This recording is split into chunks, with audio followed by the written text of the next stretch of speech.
First open Steam.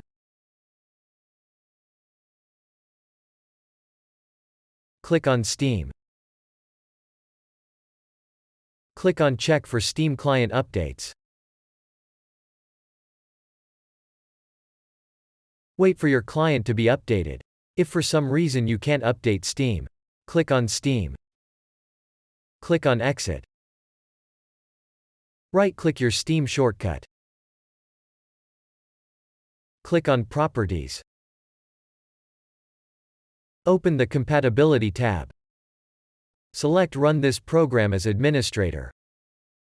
Press Apply and then OK. Open Steam. Press Yes. Now try to update again.